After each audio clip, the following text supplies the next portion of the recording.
जनता विरुद्धको एउटा कुप्रचारको अभियान त्यो सङ्गठित ढङ्गले सञ्चालन गरिएको थियो। सङ्गठित ढङ्गले राष्ट्रियताको विरुद्धमा तैपनि लोकतन्त्र बचायौँ भन्ने, संविधानको रक्षा गऱ्यौँ भन्ने निर्लज्ज भ्रमहरू फिजाइरहेका बेला तपाईहरू अत्यन्तै स्पष्टताका साथ ती भ्रमबाट मुक्त भएर स्पष्टताका साथ दृढतापूर्वक एकजुट रहनुभएको छ र अगाडि बढ अदालतले अर्काको नाममा दर्ता भएको हुनाले दर्ता रद्द गर्यो र दर्ता पूर्वको स्थितिमा पुग्यो। अब अर्को नाममा दर्ता गर्न आऊ भनेर स्वाभाविक हो। माधव नेपाल जस्ता आन्दोलन विरोधी देशद्रोहीहरूलाई कुनै ठाउँ छैन यसमा।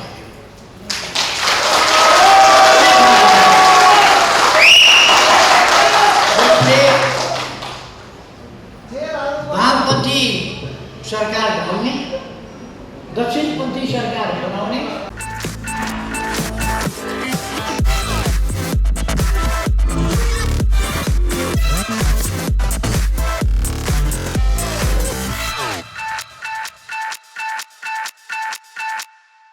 जटिल बनेको छ। देश प्रतिगमनमा गएको छ। प्रगतिशील समाजवाद उन्मुख जनपक्षीय सरकारलाई, जननिर्वाचित सरकारलाई अध्यादेशबाट अपदस्थ गरिएको छ र जनताले होइन, पार्लियामेन्टले होइन, अदालतबाट परमादेशबाट प्रधानमन्त्री नियुक्त गर्ने असंवैधानिक अभ्यास, विश्वमै नभएको अभ्यास नेपालमा सुरु गरिएको छ। आफ्नो अनुकूल भयो भनेर खुसी भएका होला, तर यो विषय ज्यादै गम्भीर विषय हो र यसको महत्त्व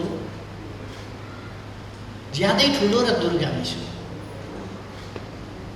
नेपालको लोकतान्त्रिक आन्दोलन, नेपालको सामाजिक परिवर्तनको आन्दोलन, रूपान्तरणको आन्दोलन, राष्ट्रियता सम्बन्धी आन्दोलन, सुशासन र विकास सम्बन्धी अभियान र सर्वोपरि रूपमा समृद्ध नेपाल, सुखी नेपालीको हाम्रो राष्ट्रिय आकांक्षा, त्यसलाई सफल बनाउने सन्दर्भमा गम्भीर धक्का लागेको छ। यति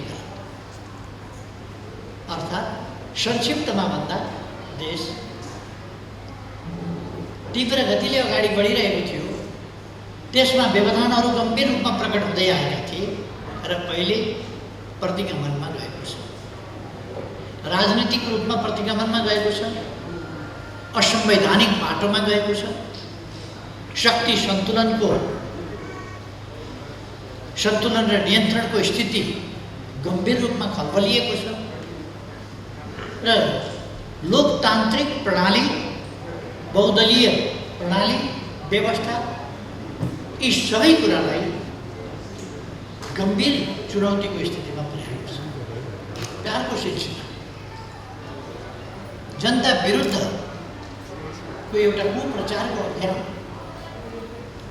त्यो सङ्गठित ढङ्गले सञ्चालन गरिएको थियो। सङ्गठित ढङ्गले राष्ट्रियताको विरुद्धमा, भित्री अर्थमा भन्नुहुन्छ भने हाम्रो राष्ट्रियताको विरुद्ध, हाम्रो लोकतान्त्रिक आन्दोलनको विरुद्ध, हाम्रा सामाजिक न्याय र समानताका सङ्घर्षहरूको विरुद्ध, हाम्रा सम्पूर्ण प्रयासहरूका विरुद्ध र ती प्रयासहरूलाई सही विचारका साथ सङ्गठित गर्ने र अनुशासित एवं गतिशील ढङ्गले अगाडि बढाउने, त्यो नेतृत्वलाई कसरी कमजोर पार्न सकिन्छ, कसरी त्यसलाई बदनाम गराउन सकिन्छ, त्यसको प्रभाव कसरी कमजोर पार्न सकिन्छ, यस दिशामा सङ्गठित प्रयासहरू भइरहेका थिए र व्यापक भ्रम पार्ने कोसिस गर्यो। पार्टी बाहिरबाट मात्र होइन। त्यस कोसिसका लागि हाम्रो पार्टीभित्रैका उच्च ओहदामा रहेका समेत तर भित्रभित्र विभिन्न कारणले प्रतिक्रियावादीहरूका अगाडि झुकिसकेका, प्रतिक्रियावादीहरूले झुकाइसकेका र प्रतिक्रियावादीहरूका सेवामा लगाइसकेका व्यक्तिहरू, त्यस्ता व्यक्तिहरू समेत यो प्रतिगमनको अभियानमा सामेल भए र सबभन्दा अग्रभागमा बसेर भूमिका खेले र नेकपा एमालेको सरकार ढाले। त्योभन्दा अगाडि पार्टी फुटाए। पार्टी फुटाउने लगभग 2/3 स्थितिलाई बहुमत नभएको स्थितिमा पुर्याइदिने र त्यसपछि प्रतिक्रियावादी शक्तिहरूसँग मिलेर एमालेको सरकार ढाल्ने, एमालेको सरकार ढाल्न नाङ्गो ढङ्गले प्रतिक्रियावादीहरूसँग यस्ता प्रयासहरू भए। तैपनि लोकतन्त्र बचायौँ भन्ने, संविधानको रक्षा गऱ्यौँ भन्ने निर्लज्ज भ्रमहरू फिजाइरहेका बेला तपाईँहरू अत्यन्तै स्पष्टताका साथ ती भ्रमबाट मुक्त भएर स्पष्टताका साथ दृढतापूर्वक एकजुट रहनुभएको छ र अगाडि बढ्न कम्र कसर लाग्नुभएको छ। पार्टीको रक्षाको पक्षमा, आन्दोलनको रक्षाको पक्षमा, देशको हितको रक्षाको पक्षमा, राष्ट्रियताको रक्षाको पक्षमा यो कुरा अत्यन्तै प्रशंसनीय छ। त्यसै कारण मैले सुरुमै भनेको हुँ, तपाईँहरूको प्रशंसा गर्न चाहन्छु। तपाईँहरूलाई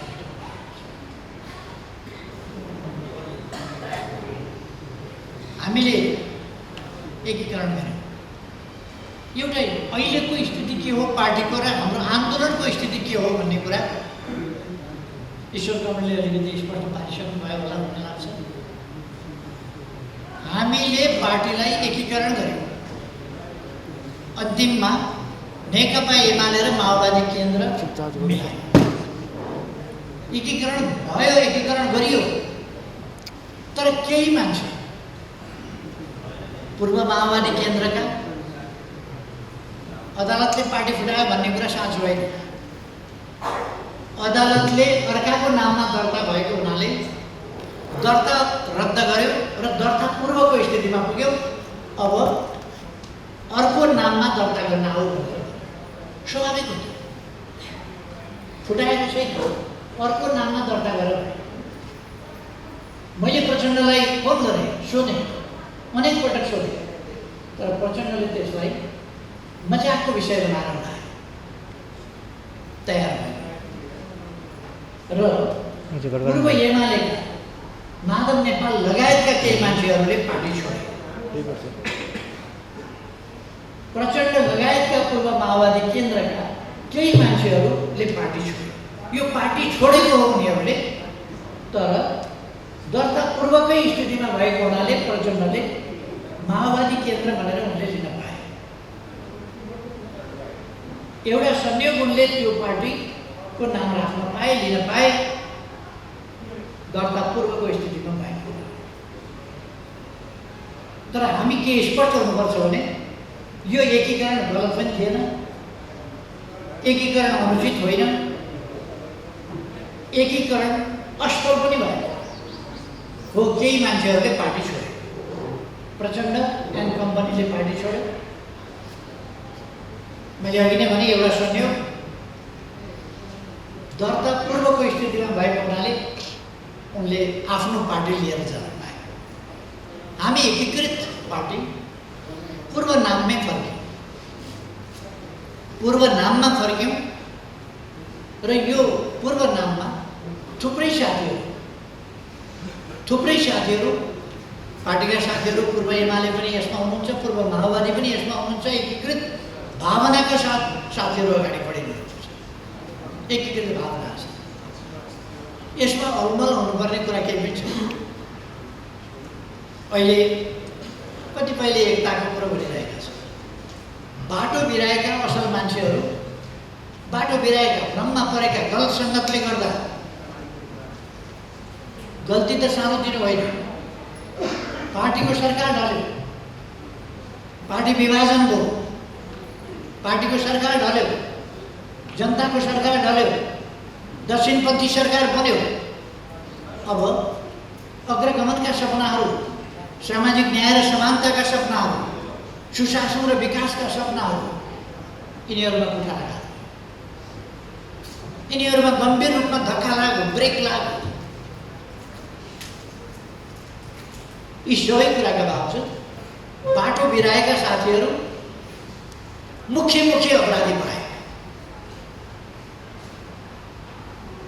अब माधव नेपाल जस्ता आन्दोलन विरोधी देशद्रोहीहरूलाई कुनै ठाउँ छैन यस पार्टीमा।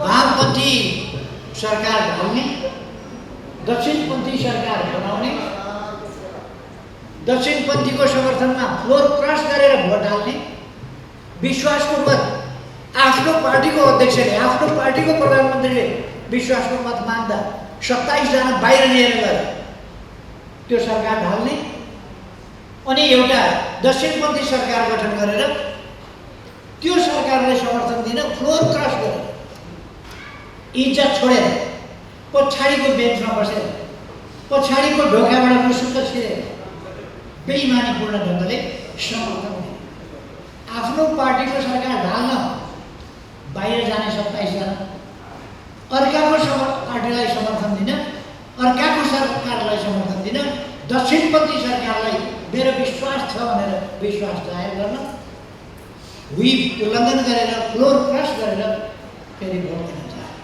योभन्दा निर्लज्ज काम, योभन्दा प्रतिक्रियावादीहरूको दलालीको काम के हुन सक्छ? यस्ता प्रतिक्रियावादीहरूका मध्य यस्ताका लागि ठाउँ छैन। अरू साथीहरू गल्ती महसुस गरेर फर्किनुहुन्छ भने हामी मौका दिन्छौँ। आउनुहोस्, यो पार्टी हामी सबैले बनाएका हौँ। मैले रिपिटेडली भनेको छु, पटक पटक हामी सबैले बनाएका हौँ। गल्ती भइहाल्यो भने पनि त्यसलाई सच्याएर काम गरौँ। स्थितिमा आन्दोलनलाई पहिलेभन्दा अझ सशक्त ढङ्गले बढाउन कमरेडहरू उच्च मनोबलका साथ लागिरहनु भएको छ र हामी अझ उच्च मनोबलका साथ अगाडि बढाउन सक्छौँ। हामीले पहिले 2 तिहाई ल्यायो भने 2 तिहाई कहाँ आएको थियो?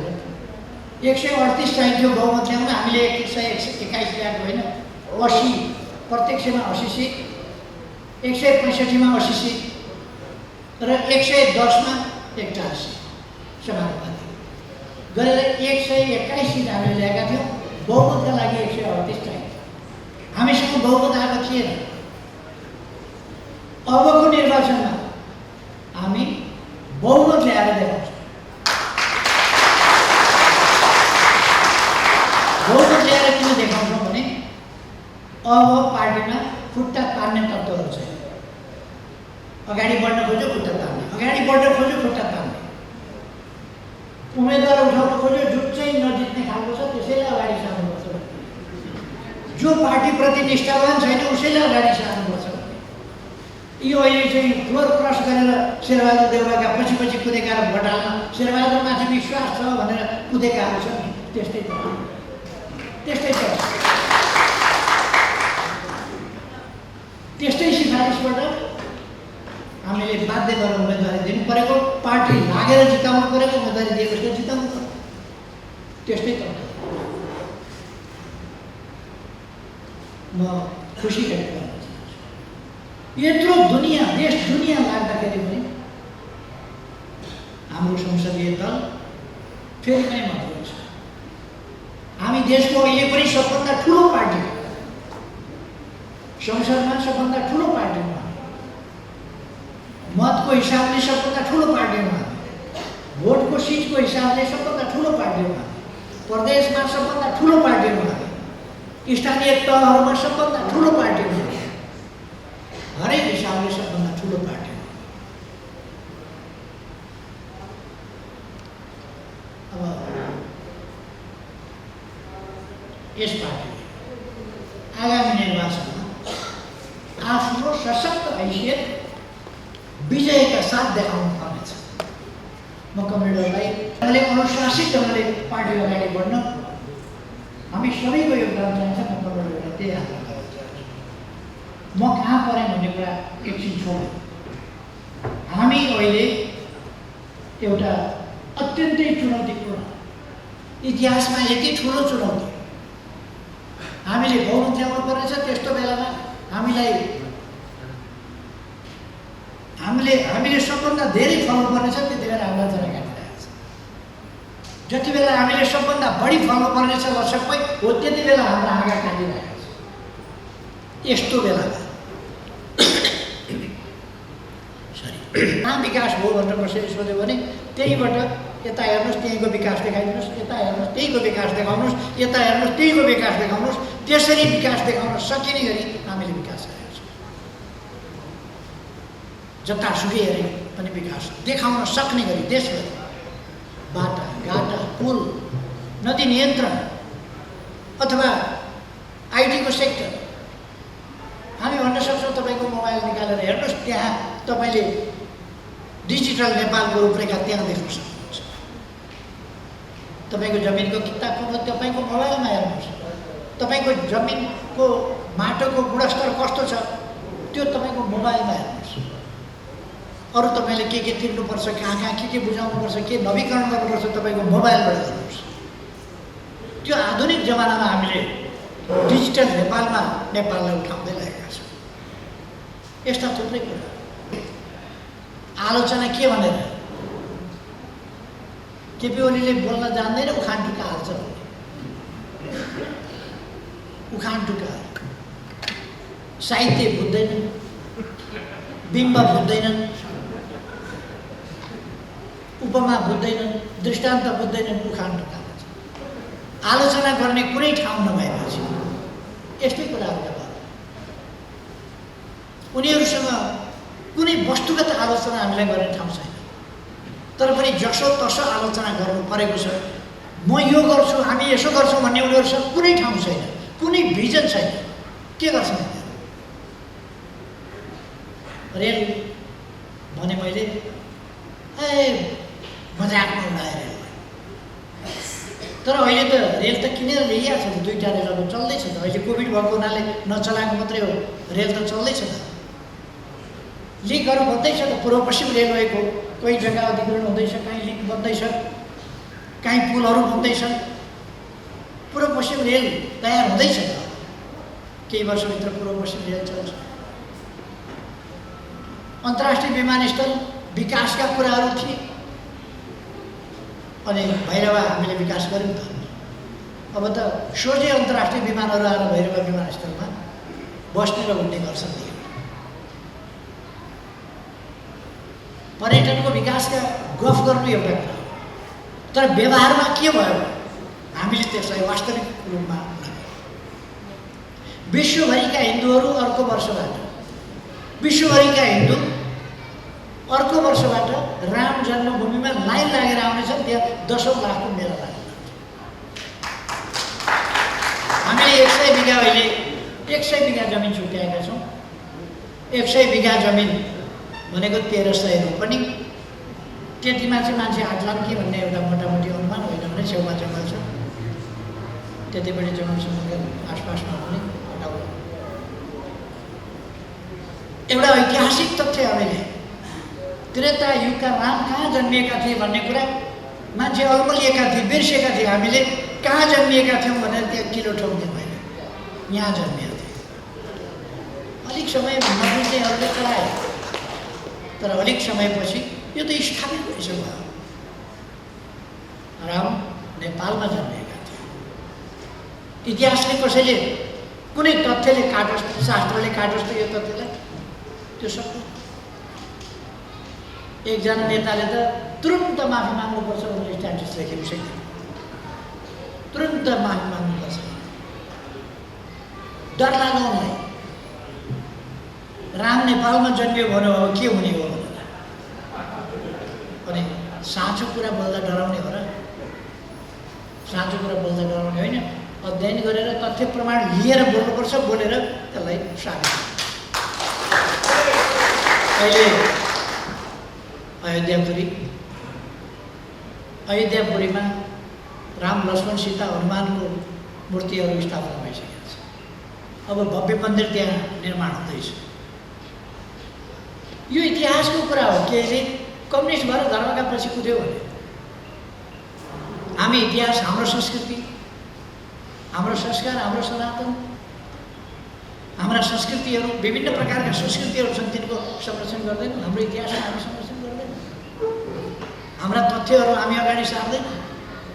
सो हामी कुद्यौँ। मैले अहिले भन्ने गरेको छु, हाम्रा ऋषिमुनिहरू शिव यहीका थिए। सबभन्दा सभ्यताको सुरुवात सभ्य सभ्यताबाट भएको थियो, यही ठाउँबाट भएको थियो। मैले त्यो भन्दाखेरि होइन भने संसारका कुनै धर्मशास्त्री, कुनै विद्वान कसैले त्यसको खण्डन तर्कयुक्त ढङ्गले गरोस्। शैव्य सभ्यता यही भूमिबाट उत्पन्न भएको थियो, यहीँबाट भएको थियो। शिव यहीँका थिए, शैव्य सभ्यता यहीँका थियो। यहाँबाट धेरै कुराहरूको उत्पत्ति भएको छ। अहिले म त्यता जान चाहन्न, त्यसलाई हाइलाइट गरेँ। ऋषिमुनिहरू, कौशिक ऋषि, विश्वामित्र ऋषि, वाल्मीकि ऋषि, सबै ऋषि यहीँका थिए। त्रेता युगमा शास्त्रको बारेमा, दर्शनको बारेमा जनकपुरमा छलफल हुने गर्थ्यो। यो तथ्यलाई हामीले उजागर गर्नु जरुरी छ। बढाउनु पर्ने सही कुराहरू भयो। नेपाल अलिकति सानो हो, तर चीन र भारतको बिचमा भएकोले सानो भएको हो। यो दुनियाँको 40औं देश हो। 194वटा देशमध्ये यो 40औं देश हो। यो सानो देश होइन र यसको विश्वका लागि ठुलो योगदान छ। यस देशको 70% हिमाल छ। वातावरणको लागि 70% हिमाल छ डेडिकेटेड, प्रकृतिले छुट्याएको। 45% जमिन जङ्गलका लागि हामीले छुट्याएका छौँ। प्रकृतिका लागि, वनस्पतिका लागि, वन्यजन्तुका लागि, इकोसिस्टमका लागि, वातावरणका लागि हामीले छुट्याएका छौँ। 45% मान्छेले छुट्याएको। 62% जम्मा जमिन वातावरण र इकोसिस्टमका लागि हामीले छुट्याएका छौँ। हाम्रो देशले छुट्याएको छ। र अर्थ विकासको सन्दर्भमा नेपाल एउटा उदाउँदो तारा हो भनेर किन भने यो तीव्र गतिमा विकास 3 वर्षमा हामीले जुन विकास गर्यौँ त्यो देखेर विश्व ब्याङ्कले राइजिङ स्टार युनेस्कोले हामीले शिक्षा क्षेत्रमा गरेका, अरू क्षेत्रमा गरेका विकासहरूलाई लिएर प्रशंसा गरेका छौँ। अरू थुप्रै सूचकहरूमा हामी अगाडि आएका छौँ। हाम्रो देश अल्प विकसितबाट विकासशील देशमा स्तरोन्नतिका लागि सिफारिस भएको छ संयुक्त राष्ट्र। त्यसकारण हामी तीव्र ढङ्गले अगाडि बढिरहेका छौँ। यति हो, बढी भए 1.5 वर्ष, बढी भए 1.5 वर्षका लागि हाम्रो विकासको गतिलाई धक्का पुर्याएका छन्। हामीले तयारी गर्नुपर्दछ। अब यो 1.5 वर्ष धक्का खाएको कुरालाई अर्को 5 वर्षमा पुरा गर्ने गरी कुनै प्रतिक्रियावादीको मध्य निस्किएर बिगार्न नसक्ने गरी अहिलेदेखि तयारी गर्नुपर्दछ र हामीले देशको विकास गर्न।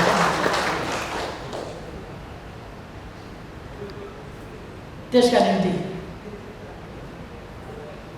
हाम्रो पार्टीले गर्ने सरकार कसले बनाउँछ? हाम्रो पार्टीले। स्थानीय निकाय जित्छ कसले? हाम्रो पार्टीले जित्ने। त्यसकारण हाम्रो पार्टी विचारमा केन्द्रित हुनुपर्दछ, स्वार्थमा केन्द्रित होइन। लामो समयदेखि पार्टीलाई विचारमा केन्द्रित होइन, स्वार्थमा केन्द्रित। अहिले तपाईँहरू हेर्नु, हामीले टिकट दिएर, हाम्रो चिन्हमा लडेर, हाम्रा मतदाताहरू हामीलाई विश्वास गर्ने, सूर्य चिन्हलाई विश्वास गर्ने, नेकपा एमालेलाई विश्वास गर्ने जनताको मत लिएर त्यस्ता मान्छेहरू अहिले करोडमा सांसद पद बेचेर ल्याउँछ।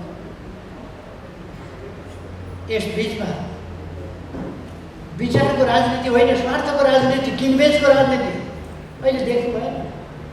शेरबहादुरका पछि 22 जना माधव नेपाल गर्वले भन्छन् मेरो साथमा कमसेकम 22 जना त उभिए, 22 जना बिग्रिएछ। 22 जना बिग्रिए, पदका पछि मन्त्री हुन खोज्या अरे। मन्त्री त बिस्तारै बिस्तारै हुन्छ नि मान्छे, होला नि। मन्त्री हुनेका लागि संयोगले म प्रधानमन्त्री, तर म राजनीतिमा लाग्दा, राजनीतिक यात्रामा अगाडि बढ्दा मैले कहिल्यै पनि कुन पोस्टमा पुग्छु भनेर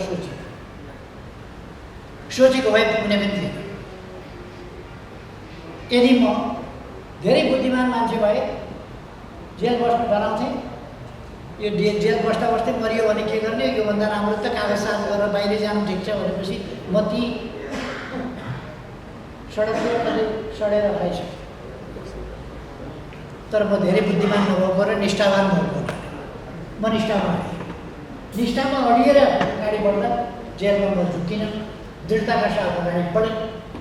धेरै वर्ष जेल बस्दाखेरि पनि जेलबाट छुटिन्छ भन्ने लाग्नै छोड्यो, जेलबाट छुटिन्छै जस्तो लाग्दैन। मुद्दा छैन तै पनि थुन्याछ अनि कसरी छुट्ने, के हुँदाखेरि छुट्ने, त्यसो भएर छुट्टिन्छ कि छुट्दैन?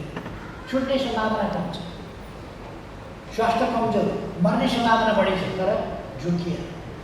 संयोग हुँदै आउँदा बाँच्यो, संयोग छुट्यो, संयोग सांसद भयो, संयोग लड्दै जाँदा पछि प्रधानमन्त्री भयो। यो संयोग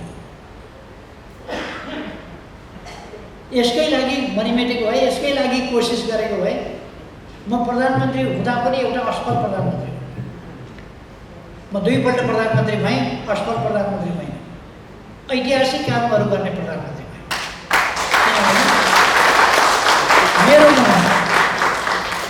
मेरो मनमा देश बाहेक, देशका जनता बाहेक, देशको सार्वभौम सत्ता स्वाधीनता बाहेक, देशको भौगोलिक अखण्डता बाहेक, जनतामा रहेको गरिबी र पछौटेपन हटाउने कुरा बाहेक, समाजमा रहेका असमानता र विभेदहरू हटाउने कुरा बाहेक मेरो मनमा स्वार्थ पलाएन।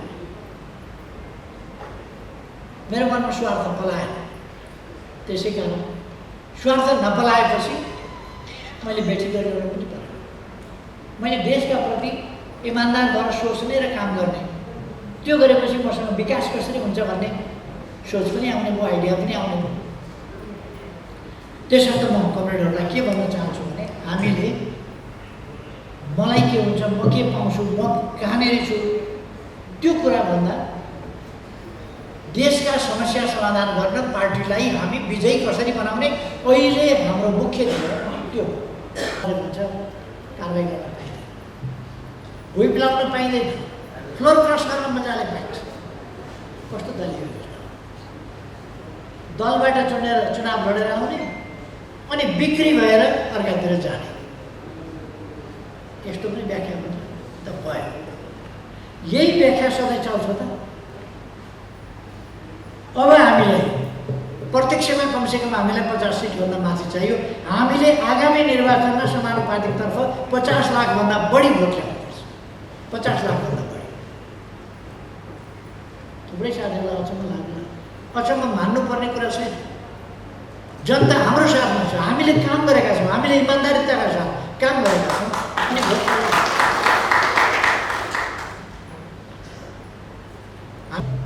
हामीले बनाउनुपर्छ र त्यो सुदृढ सरकार, भिजनरी सरकार हुनेछ, कर्मठ सरकार जसले देश बनाउने अभियानलाई दृढतापूर्वक सञ्चालन गर्छ, त्यस्तो सरकार हुन्छ। भरसक हामीले कोसिस गर्नुपर्छ, असम्भव छैन, दुईटै ल्याउने कोसिस गर्नुपर्छ। अनि माधव नेपाललाई के देखेर जनताले भोट हाल्छ गर्नुपर्छ, के देखेर? अब पनि प्रचण्डलाई के देखेर भोट हाल्छ? समातेर ल्याएर यत्रो पार्टीको अध्यक्ष बनाएको थियो, बराबरको अध्यक्ष पुत्र त उफ्रिएर चाहिँ एउटा टुक्रा यहाँ ल्याएर यत्रो सहरमा हो ल्याएर जहाँ गयो भत्कायो, जहाँ गयो भत्कायो, दिन्छ। अब नेपाली कांग्रेसलाई के भनेर पहिले त माधव र पञ्चरले दुईतिर पाखुरा समातेर लगेर कुर्सीमा राखिदिएछ। आफ्ना बुताले त बस्या होइन नि। माधवले एउटा पाखुरो, प्रचण्डले अर्को पाखुरो समातेर लगेर कुर्सीमा थमाइदिएछ। कति दिन चल्छ? नेपाली कांग्रेसले के देखाएर जनताका बिचमा जान्छ? अर्काले सरकार ढालिदिए भने म प्रधानमन्त्री, मलाई बनाए भने म बने भन्न जाने? जनताका बिचमा के भन्न जान्छ? अरूको त नाम नलिनु, अरूको नाम लिइरहनै पर्यो, कसैको नाम लिनु पर्यो। हामीले काम गरेका छौँ, भोट दिनुपर्ने कारण त्यो खडा गरेका छौँ। त्यसकारण हाम्रो साथीहरू आत्मविश्वासका साथ अगाडि बढ्नुहोस्, पार्टीलाई एकताबद्ध बनाएर अगाडि बढ्नुहोस्, गतिशील ढङ्गले अगाडि बढ्नुहोस्, आत्मविश्वासका साथ अगाडि बढ्नुहोस्। र एमाले हिँड्दाखेरि मात्रै पनि साइकल हिँडे जस्तो थाहा नपाइकन सुत्त जाने खालको होइन। कमसेकम एउटा अलिकति 12 मिटरको बस चढे जस्तो गुइँ भएर चल्ने खालको आवाज हिँडो एमाले भन्ने भित्रै बसेर थाहा पाउनुपर्छ मान्छेले, बाहिरबाट एमाले हिँड्यो भने। एमाले हिँड्दाखेरि अलिकति भुइँमा कम्पन आउनुपर्छ, हावामा अलिकति कम्पन आउनुपर्छ, भाइब्रेसन दिनुपर्दछ एमाले।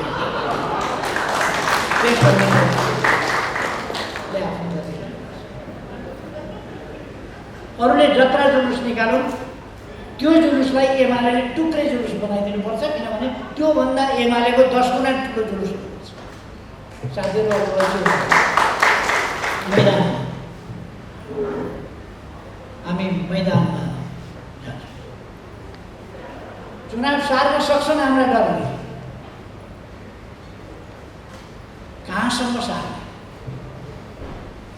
चुनाव हामी गराएर छोड्छौँ, चुनाव गराएर छोड्छौँ, चुनावको मैदानमा ल्याएर छोड्छौँ र मैदानमा ल्याएर चुनावमा पछारेर छोड्छौँ।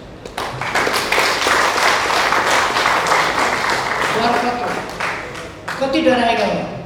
केपी ओलीले गराएको चुनावमा हामी भाग लिँदैनौँ, किनभने 2 गाई ल्याउँछ भाग लिएर के कत्रो डर।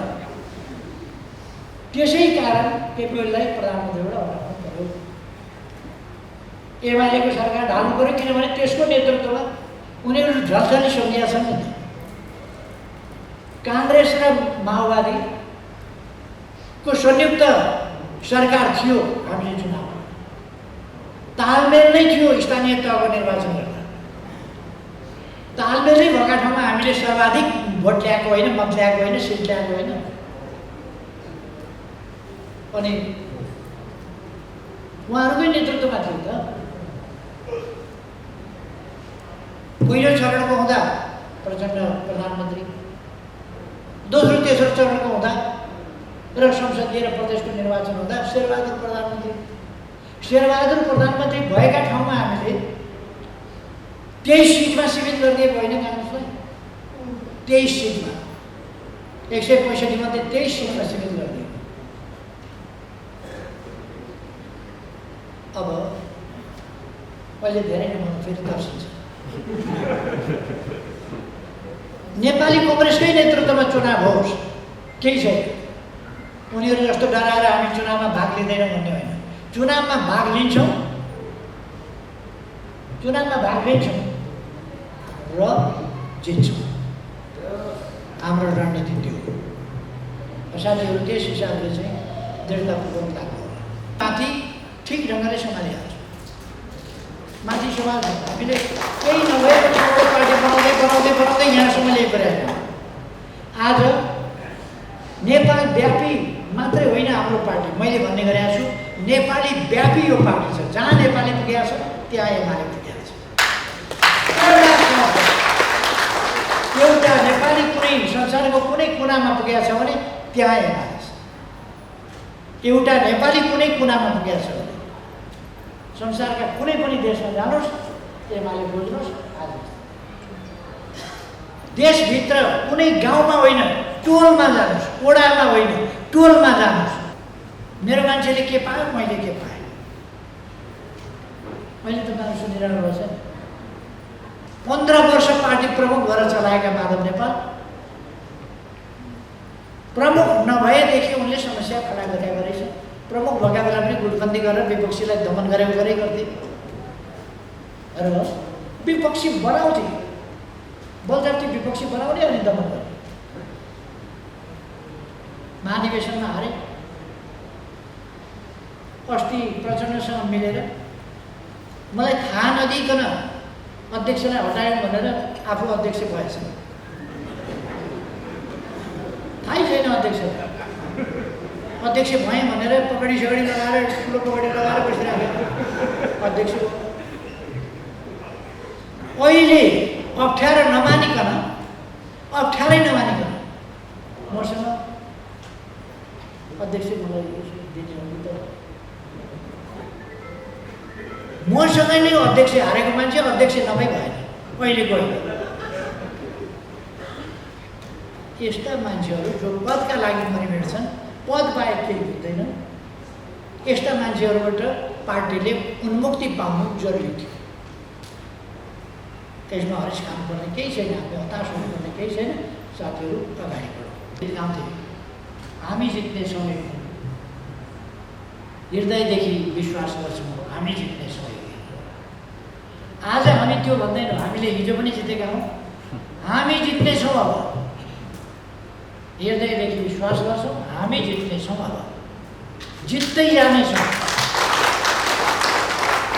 गीतको गीत नेपालको सन्दर्भमा अन्त बाँकी दुनियाँमा त्यो गीत गाउन सान्दर्भिक होला, हाम्रोमा अलिकति संशोधन गरेर गाउनुपर्छ। हामी जित्नेछौँ, एक दिन होइन, हामी जित्नेछौँ। अब जित्दै जानेछौँ। यो अलिकति संशोधन हामीले पार्टी एकजना अध्यक्ष हौँ, त्यसै होइन, यो देश बनाउनका लागि गठन गर्नु, यो भाउजू बाबु नानु बुहारीको व्यवस्थापन गर्नका लागि होइन, यो ज्वाइँको खाइ जीविकाका लागि बन्दोबस्त गर्न नयाँ पार्टी हो। यो देश बनाउने पार्टी। त्यसकारण यो मैले कसैका सम्बन्धमा केही भनेर परेन, तर हाम्रो पार्टी अरूभन्दा पृथक छ। यसको उद्देश्य देश बनाउने हो, देशको गरिबी हटाउने हो, देशलाई पछौटेपनबाट मुक्त गर्ने हो, देशमा विकास ल्याउने हो, देशलाई आधुनिक नेपाल बनाउने हो, संसारको सबभन्दा सुन्दर, समृद्ध र सुखी देश बनाउने हो। सम्भव छ। इजरायल जस्तो बालुवाको देश त आज कृषिमा सबभन्दा अगाडि छ। हाम्रो जस्तो देश अगाडि हुन सक्दैन। अनि प्रविधि अरूले प्राप्त गर्ने, हामीले प्राप्त नगर्ने हुन्छ। हामी प्रविधिको विकास गर्छौँ, विकास नगरिसकेको प्रविधि आयात गर्छौँ।